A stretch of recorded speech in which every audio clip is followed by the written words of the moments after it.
Good day and welcome to Caribbean Connect. I am Rayan Kersenhout, your host for this episode.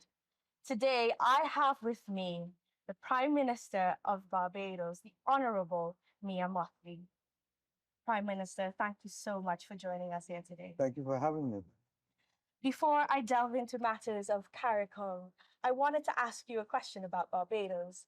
Last November, the Republic of Barbados became a republic on the same day that you celebrated the golden anniversary of being an independent state.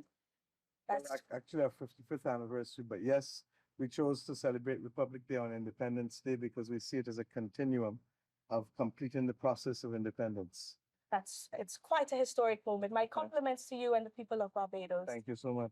As a republic, what will be the major changes in development for your administration? As I said, it's a continuum of our pursuit of the full aspects of independence. And we also, in our parliament, passed the Charter of Barbados that promotes the values that we want to be associated with as a nation, many of which were there before, but also strongly underlines the principles of active citizenship, going beyond a duty to yourself, a duty to care for others, a duty to help build your community and your society. And we believe that this is absolutely important at this time because when we became first independent in 1966, the emphasis was on rights alone. But we recognize that if we are going to be responsible for our own affairs, then it has to be on both rights and responsibilities. And therefore, the concept of active citizenship matters today more than ever. Yes, thank you. You are here in Suriname for the 43rd CariConnect Conference of Heads of Government, and the plenary sessions have been moving along in quite swiftly. Of course, the CSME falls under your portfolio. What are the key ingredients to the successful further implementation of the CSME? Well, the reality is that COVID, the pandemic, has literally destabilized the movement towards the other things we needed to do on the CSME agenda. And we took a decision late last year, rather than focusing on the single market, to focus on the single economy. As a result, we've been working very closely with Guyana and President Ali with respect to the issue of food security. We are also working with respect to ensuring that industrial policy and industrial effectiveness and competitiveness is undertaken. And Suriname has now taken responsibility for that aspect of the region's development in the quasi-cabinet of CARICOM.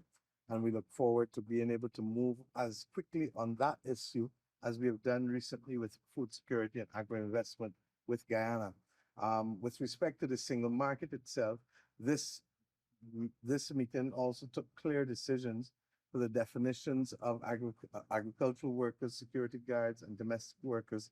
We had taken that decision some time ago. In fact, Barbados passed the legislation since 2020. But many countries in the region had not implemented it because of an absence of clarity with respect to the whole issue of the definition of those categories of workers. And I'm happy that we've finally settled on this issue. And that is one of the clear decisions coming out that will move the way for ordinary people in the Caribbean who want to work as domestics, who want to work as agricultural workers or security guards to benefit not just from a few countries that have implemented, but the rest of the countries that were waiting for the settled definition. We've also agreed that we need to move quickly on the issue of mutual recognition of companies and being able to ensure that if you form a company in one Caribbean territory, you're not under the obligation of having to form in each territory. There's studies going on and there's work needed to be done to expedite the work of our corporate registries in this issue. And over the next few months, we hope that we can do that. Thank you so much for being with us here today. Amidst your busy schedule, I am sure. I wish you all the best for the remainder of the conference and, of course, to you and the people of Barbados. Let me remind you where you studied and come back to Barbados soon. Thank you. Take care. And thank you for tuning in to Caribbean Connect. Till next time.